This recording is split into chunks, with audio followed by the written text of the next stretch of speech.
சங்கதி 24 செய்திகளோடு இணைந்திருக்கிறீர்கள். விரிவான செய்திகளுக்கு செல்ல முன்னதாக முதலில் இன்றைய நாளுக்கான தலைப்புச் செய்திகள். ஜனவரி மாதம் அரசியல் தீர்வுக்கான பொறிமுறை உருவாக்கப்படும் என தமிழரசுக் கட்சியிடம் ஜனாதிபதி எடுத்துரைப்பு. புலிகளால் புதைக்கப்பட்ட தங்க நகைகளை பணமாக மாற்றி வடக்கின் அபிவிருத்திக்கு பயன்படுத்தப்படும் என்கிறார் ஜனாதிபதி அனுர. திருகோணமலை புத்தர் சிலை நிறுவப்பட்ட வளாகத்தில் புதிய கட்டுமானங்கள் மேற்கொள்ள முடியாது, நீதிமன்றம் உத்தரவு. முள்ளிவாய்க்கால் இனப்படுகொலைக்கான நீதியை பெற்றுத்தர அரசு ஒத்துழைக்க வேண்டும், ரவிகரன் எம்பி வலியுறுத்தல். வலுப்பெறும் காற்றழுத்த தாழ்வு மண்டலம். அரசாங்கத்துக்கு எதிராக எதிர்க்கட்சியால் நடத்தவிருக்கும் பேரணியில் மகிந்த பங்கேற்பதாக அறிவிப்பு. பெய்து வரும் கனமழையால் யாழில் 64 பேர் பாதிப்பு, அனர்த்த முகாமைத்துவ பிரிவு தெரிவிப்பு. கல்முனையில் இறந்த நிலையில் கரையொதுங்கும் டொல்பின், பார்வையிட படையெடுக்கும் மக்கள். கந்தலாயில் கிராமத்துக்குள் புகுந்து சொத்துக்களை சேதப்படுத்திய யானை. அம்பாறையில் அதிகளவு பிடிபடும் மீன்கள், சந்தோஷத்தில் மீனவர்கள். தமிழர் தாயகத்தில் இடம்பெறுகின்ற அடாவடிகளை இனிமேலும் பார்த்துக் கொண்டிருக்க முடியாது என்கிறார் சாணக்கியன். நாமலின் சட்டக்கல்வி தொடர்பில் சபையில் பகிரங்கப்படுத்துமாறு நலிந்த ஜேதிச கோரிக்கை. தொடர்பன விரிவான செய்திகள். இலங்கை தமிழரசுக் கட்சியின் முக்கிய பிரதிநிதிகளுக்கும் ஜனாதிபதி அனுரகுமார் திசாநாயக்கவுக்கும் இடையிலான சந்திப்பு ஒன்று நேற்றைய தினம் ஜனாதிபதி செயலகத்தில் இடம்பெற்றது. மாகாண சபை தேர்தல் மற்றும் புதிய அரசியலமைப்பின் அவசியம் தொடர்பில் இதன்போது ஆராயப்பட்டதுடன் வடக்கு மற்றும் கிழக்கு மக்கள் எதிர்கொள்ளும் பிரச்சினைகளை தீர்ப்பதற்கு தொடர்ந்து பழைய அரசியல் தீர்வு பொருத்தமற்றது என்பதால் அதற்காக புதிய வரைவை தீர்மானிக்க உள்ளதாக ஜனாதிபதி இதன்போது தெரிவித்தார். விடுதலை புலிகளின் காலத்தில் புதைக்கப்பட்ட மற்றும் கைப்பற்றப்பட்ட தங்க நகைகளை வடக்கு மாகாணத்தின் அபிவிருத்திகளுக்கு பயன்படுத்த திட்டமிட்டதாக ஜனாதிபதி தெரிவித்தார். செவ்வாய்க்கிழமை நாடாளுமன்றத்தில் உரையாற்றிய போது அவர் இவ்வாறு தெரிவித்தார். திருகோணமலையில் புத்தர் சிலை நிறுவப்பட்டுள்ள வளாகத்தில் புதிய கட்டுமானங்கள் எதையும் மேற்கொள்ள முடியாது என நீதிமன்றம் அதிரடியாக உத்தரவிட்டுள்ளது. திருகோணமலை கோட்டை சாலையில் உள்ள ஸ்ரீ சம்மபுத்த ஜெயந்தி விகாரைக்கு சொந்தமான தற்காலிக கட்டிடத்தின் தற்போதைய கட்டுமானங்களை அப்படியே விட்டுவிடுவதாகவும் புதிய கட்டுமானங்களை மாற்றங்களை செய்ய வேண்டாம் என்றும் நீதிமன்றம் உத்தரவு பிறப்பித்துள்ளது. முள்ளிவாய்க்கால் தமிழின படுகொலை குற்றவாளியான அப்போதைய ஆட்சியாளர்களையும் படைத்தரப்பினரையும் பன்னாட்டு நீதி விசாரணைக்குட்படுத்தி தமிழின படுகொலைக்குரிய நீதியை பெற்றுத்தர கோரி தற்போதைய தேசிய மக்கள் சக்தி அரசாங்கம் அதற்கு ஒத்துழைக்க வேண்டும் என வன்னி மாவட்ட நாடாளுமன்ற உறுப்பினர் துரைராசா ரவிகரன் கோரிக்கை விடுத்துள்ளார். நாடாளுமன்றத்தில் இடம்பெற்ற 2026 ஆண்டுக்கான வரவு செலவு திட்ட நீதி மற்றும் தேசிய ஒருமைப்பாட்டு அமைச்சின் மீதான குழுநிலை விவாதத்தில் பங்கேற்று கருத்து வெளியிட்ட போது அவர் இவ்வாறு தெரிவித்தார். முள்ளிவாய்க்கால் தமிழின படுகொலைக்கு பன்னாட்டு நீதி வேண்டும். 21ஆம் நூற்றாண்டின் மிகப்பெரிய மனித பேரவலமாக முள்ளிவாய்க்கால் தமிழின படுகொலை செயற்பாட்டை நாங்கள் காண்கின்றோம். அத்தகைய முள்ளிவாய்க்கால் தமிழின படுகொலையுடன் தொடர்புடைய குற்றவாளிகளான அப்போதைய ஆட்சியாளர்களையும் படைத்தரப்பையும் பன்னாட்டு நீதி விசாரணைக்குட்படுத்துவதற்கும் தமிழின படுகொலைக்கான நீதியை பெற்றுத்தருவதற்கும் இந்த அரசு பூரண ஒத்துழைப்பு வழங்க வேண்டும் என உயரிய சபையினூடாக கோரிக்கை விடுக்கிறேன் என்று அவர் இதன்போது குறிப்பிட்டுள்ளார். நாட்டை அண்மித்து காணப்பட்ட குறைந்த காற்றழுத்த தாழ்வு மண்டலம் தற்போது நாட்டை விட்டுச் செல்வதால் நாட்டின் வானிலையில் அதன் தாக்கம் படிப்படியாக குறைவடையும் என்று வளிமண்டலவியல் திணைக்களம் தெரிவித்துள்ளது. 22ஆம் தேதியளவில் தென்கிழக்கு வங்காள விரிகுடாவில் புதிய காற்றழுத்த தாழ்வு மண்டலம் உருவாக வாய்ப்புள்ளதாக வளிமண்டலவியல் திணைக்களம் குறிப்பிட்டுள்ளது. இந்த நிலையில் வடக்கு, வடமத்திய மற்றும் கிழக்கு மாகாணங்களில் இன்று இடையிடையே மழை பெய்யக்கூடும் என்றும் தெரிவிக்கப்பட்டுள்ளது. மேல் சப்ரகமுவ, தென் மற்றும் மூவா மாகாணங்களிலும் நுவரெலியா மாவட்டத்திலும் பிற்பகல் 1 மணிக்கு பின்னர் மழையோ அல்லது இடியுடன் கூடிய மழையோ பெய்யக்கூடிய சாத்தியமுள்ளதாக வளிமண்டலவியல் திணைக்களம் எதிர்வு கூறியுள்ளது.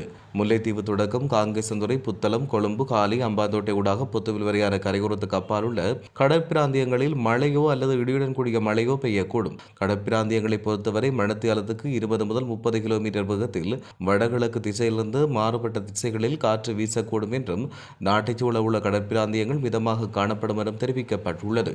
இடியுடன் கூடிய மழை பெய்யும் போது பலத்த காற்று வீசுவதோடு அந்த வேளையில் கடற்பிராந்தியங்கள் தற்காலிகமாக மிகவும் கொந்தளிப்பாக இருக்கும் என்றும் அறிவுறுத்தப்பட்டுள்ளது.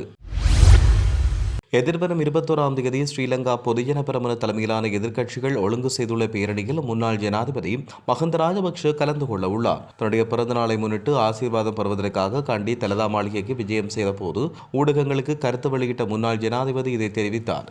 தற்போதைய அரசாங்கம் மேற்கொண்டு வரும் மக்கள் விரோத நடவடிக்கைக்கு எதிராக மக்களை அணிதிரட்ட வேண்டும் என்றும் அவர் கூறியுள்ளார். முன்னதாக இந்த பேரணியில் முன்னாள் ஜனாதிபதி மஹிந்த ராஜபக்ஷ பங்கேற்க மாட்டார் என நாமல் ராஜபக்ஷ தெரிவித்திருந்தார். இந்த நிலையில் அவர் பங்கு பெற்ற உள்ளதாகவும் குறிப்பிடப்பட்டுள்ளது. கனமழையுடன் கூடிய காற்றின் காரணமாக யாழ்ப்பாணத்தில் 18 குடும்பங்களைச் சேர்ந்த 64 பேர் பாதிக்கப்பட்டுள்ளதாக யாழ்ப்பாண மாவட்ட அனர்த்த முகாமைத்துவ பிரிவின் பிரதிபலிப்பாளர் TN சூரியராஜா தெரிவித்துள்ளார். அந்த வகையில் பேரணை பிரதேச செயலர் பிரிவில் 4 குடும்பங்களைச் சேர்ந்த 13 பேர் பாதிக்கப்பட்டுள்ளதோடு 4 வீடுகள் பகுதியளவில் சேதமடைந்துள்ளன. உடுவில் பிரதேச செயலர் பிரிவில் 2 குடும்பங்களைச் சேர்ந்த 8 பாதிக்கப்பட்டதோடு 2 வீடுகள் பகுதியளவில் சேதமடைந்துள்ளன. சங்கானை பிரதேச செயலர் பிரிவில் 3 குடும்பங்களைச் சேர்ந்த 8 மூர்காவற்றை பிரதேச செயலர் பிரிவில் 7 குடும்பங்களைச் சேர்ந்த 27 பேரும் பாதிக்கப்பட்டுள்ளதாக தெரிவிக்கப்பட்டுள்ளமை குறிப்பிடத்தக்கது. கடுவலை ரடான பகுதியில் உள்ள அட்டைப்பெட்டி உற்பத்தி தொழிற்சாலையின் களஞ்சிய சாலையில் தீப்பரவல் ஏற்பட்டுள்ளது. நேற்று காலை ஏற்பட்ட இந்த தீப்பரவலில் தொழிற்சாலைக்கு பாரிய சேதம் ஏற்படுத்தப்பட்டுள்ளதாக நவகமுவ போலீசார் தெரிவித்தனர். கொழும்பு மற்றும் கோட்டை மாநகர சபைக்கு சொந்தமான தீயணைப்பு படையினர் இந்த தீப்பரவலை கட்டுப்படுத்த நடவடிக்கை எடுத்துள்ளனர். குறித்த தீப்பரவலுக்கு காரணம் இதுவரை கண்டறியப்படாத நிலையில் சேதம் தொடர்பில் மதிப்பாய்வுகள் ஆரம்பிக்கப்பட்டுள்ளதாக போலீசார் தெரிவித்தனர். சம்பவம் தொடர்பில் மேலதிக விசாரணைகளை நவகமுவ போலீசார் மேற்கொண்டு வருகின்றனர். அம்பாறை கல்முனை கடற்கரை பள்ளிவாசல் முன்பாக உள்ள கடற்பிரதேசத்தில் டொல்பின் மீன் ஒன்று இறந்த நிலையில் கரையொதுங்கியுள்ளது. இன்று கரையொதுங்கிய இந்த மீனை அந்த பகுதி மக்கள் பார்வையிட்டதோடு உரிய அதிகாரிகளுக்கு அறிவிக்க நடவடிக்கை எடுக்கப்பட்டுள்ளது. இந்த மீன் சுமார் 3 முதல் 4 அடி வரை நீளம் கொண்டதோடு இந்த பகுதியில் ஏற்பட்ட கடல் கொந்தளிப்பால் கரையொதுங்கியுள்ளதாக மீனவர்கள் தெரிவித்தனர். அத்துடன் குறித்த மீனை காண்பதற்கு அந்த பகுதியில் மக்கள் வருகை தந்த வண்ணம் உள்ள தெரிவிக்கப்பட்டுள்ளது. இதேவேளை முகத்துவாரம் வெட்டப்பட்டுள்ளதால் கடலை நோக்கி ஆற்று வாழைகள் சல்பீனியாக்கள் சென்று கடற்கரையில் தேங்கி காணப்படுவதாக தெரிவிக்கப்படுகிறது. கந்தளாய் பிரதேச சபைக்குட்பட்ட பேராறு அணைக்கட்டு பகுதியில் இன்று அதிகாலை புகுந்த காட்டு யானை ஒன்று வீடுகளுக்குள் சென்று பாரிய சேதங்களை ஏற்படுத்தியுள்ளது. இதனால் மக்களின் பல லட்சம் ரூபாய் சொத்துக்கள் பாதிக்கப்பட்டுள்ளதாக தெரிவிக்கப்படுகின்றது. மேலும் அதிகாலை பேராறு அணைக்கட்டு பகுதியில் உள்ள வீடொன்றுக்குள் புகுந்த யானை பல லட்சம் பெறுமதியான பொருட்களை சேதப்படுத்தியுள்ளது. இந்த இடத்தில் நிறுத்தி வைக்கப்பட்ட முச்சக்கர வண்டியை சுமார் 10 மீட்டர் தூரம் இழுத்துச் சென்று அடித்து நொறுக்கியுள்ளது. தடுப்புச் சுவர்கள், வீட்டின் கேட் மற்றும் தென்னை, வாழை, மாமரம் உள்ளிட்ட விவசாய நிலங்களுக்கும் யானையால் பாதிப்பு ஏற்படுத்தப்பட்டுள்ளது. அத்துடன் பேராறு சிறுவர் பூங்காவின் தடுப்பு வழிகளையும் யானை அடித்து சேதப்படுத்தியுள்ளதாக மக்கள் தெரிவித்தனர். அம்பாறை மாவட்டத்தில் பருவமழை காரணமாக அங்குள்ள ஆறு, குளம் ஆகியவற்றிலும் கடற்கரை பகுதிகளிலும் அதிகளவான மீனினங்கள் பிடிக்கப்பட்டு விற்பனை செய்யப்படுகின்றன. இந்த மாவட்டத்தில் உள்ள கல்முனை கடற்கரை பள்ளிவாசல் பகுதி மற்றும் கிட்டங்கி வீதி, சொரிக்கல்முனை, சேனை குடியிருப்பு, நற்பெட்டிமுனை பகுதிகளில் வடிந்தோடும் வெள்ளத்தில் சிறுமீன் முதல் பெருமீன் வரை கட்டுவலை மற்றும் எறிவலை மூலம் பிடிக்கப்பட்டு அந்த இடத்தில் விற்பனை செய்யப்பட்டு வருகிறது. தற்போது பெய்யும் மழையின் காரணமாக நன்னீர் மீன்கள் அதிகளவில் பிடிக்கப்படுகிறது. இதில் கோல்டன் செப்பலி, கணையான், கொய் கொடுவா, பொட்டியான், வெள்ளையாப்பொடி, இறால், நண்டு வகை போன்ற மீன்கள் அதிகளவு விலையில் விற்பனை செய்யப்படுவதோடு மீன்கள் மேலும் விற்பனையாகின்றமை குறிப்பிடத்தக்கது. ஞானசார தேரரின் இனத்துவேச செயற்பாடுகளுக்கு தேசிய மக்கள் சக்தி அரசாங்கம் இடமளிக்கக்கூடாது என இலங்கை தமிழரசுக் கட்சியின் மட்டக்களப்பு மாவட்ட நாடாளுமன்ற உறுப்பினர் ரா. சாணக்கியன் வலியுறுத்தியுள்ளார்.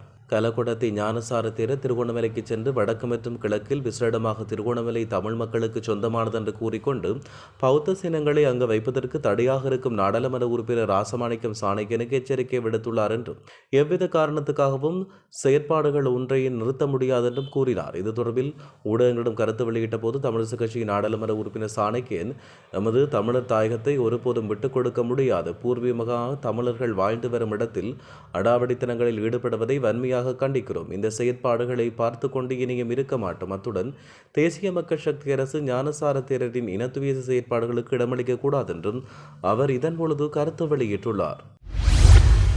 ஸ்ரீலங்கா பொதுஜன பெரமுனவின் நாடாளுமன்ற உறுப்பினர் நாமல் ராஜபக்ஷவின் சட்டக்கல்வியின் தகுதியின் உண்மைத்தன்மை குறித்து இணையத்தில் வெளியான பல புலனாய்வு அறிக்கைகளை மேற்கோள் காட்டி அமைச்சர் நலிந்த ஜேதிச நாடாளுமன்றத்தில் சரமாரியாக கேள்விகளை எழுப்பினார். இணையத்தில் வெளியிடப்பட்ட புலனாய்வு அறிக்கைகளை மேற்கோள் காட்டியே அவர் இந்த கேள்விகளை முன்வைத்துள்ளதாக தெரிவிக்கப்படுகின்றது. இத்துடன் செய்திகள் யாவும் நிறைவு பெறுகின்றன.